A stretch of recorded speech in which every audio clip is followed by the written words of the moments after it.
Mouse1 here. Welcome back to my devlog series for my Dragon RPG game. For the past few weeks I've been really trying to polish off this first area, so I spent most of my development time alternating between working on the winggrass snake boss fight and then general polish and bug fixing. For the boss fight I wanted the player to have more to think about than smack it to death, and the most enjoyable way I found to do that was to make it so that the boss's attacks forces them to dodge out of the way. So the boss will occasionally do a series of charges at the player if they're too close, and will sometimes do a spin attack that will send out a series of projectiles for the player to dodge. Being hit by these projectiles will give the player the Thorns debuff, which is an idea I got inspiration for from Terraria. It basically means that hitting the enemy will also hurt the player, which gives them pause about just spam attacking. The player's combat system right now is super basic. Click to attack, that's it. I feel like I need to develop this further, perhaps with some sort of dodge or parry or something. To be honest, I haven't actually played that many games with this sort of combat system. I haven't actually played that many video games at all. I've never owned any games consoles and have always been more inclined to make games than play them. The most combat heavy game I've played is Terraria, and while I'll definitely be drawing from that with my systems, it doesn't entirely suit my game given the more survival sandbox basis for Terraria compared to the adventuring RPG basis for mine. I feel like I should replay the Souls games, or I don't know, Breath of the Wild or something, to get a feel for games that have a combat system which is closer to what I'm going for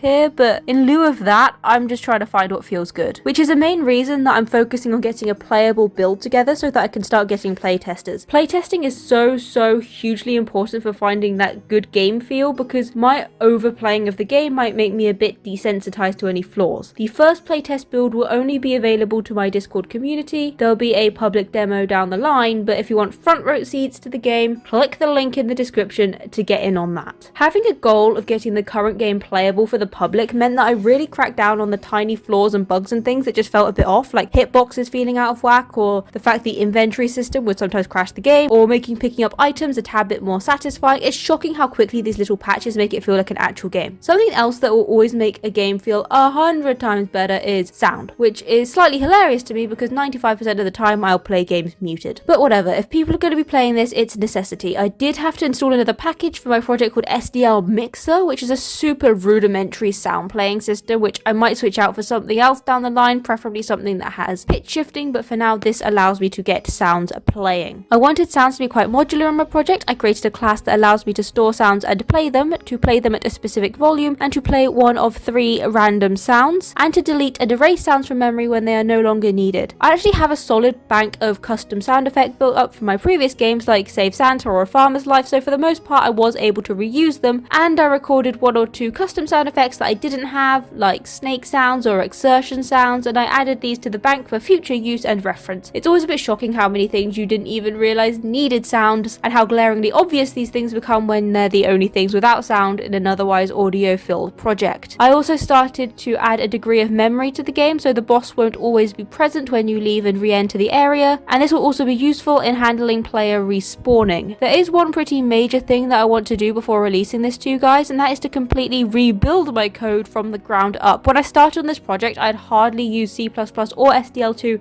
at all, and my coding skills have improved dramatically since. But that means that navigating my older code is becoming increasingly more difficult, and there are things like circular dependencies which are causing a whole host of issues, so I want to tidy that up, which will probably be the goal for the next 4 weeks. And after that, the build should be good enough for me to send out to my Discord gang, and I want to do this overhaul before seeding this out to you guys, because I know myself, the moment I get any feedback I want to rush to implement it, which is only going to make the overhaul more and more complicated and time consuming. But hey, if I'm going to get this thing playable, I think that I better leave it there. Sorry it's a bit of a shorter one, but I've got quite a lot to do, and because it's just polishing off what I started last time, there isn't much interesting to show you. So thanks for watching. I hope you enjoyed this video. Like and subscribe if you did, and let me know if there's something you want to see more of. Don't forget to join the Discord link down below, and I'll see you next week with another video. Bye!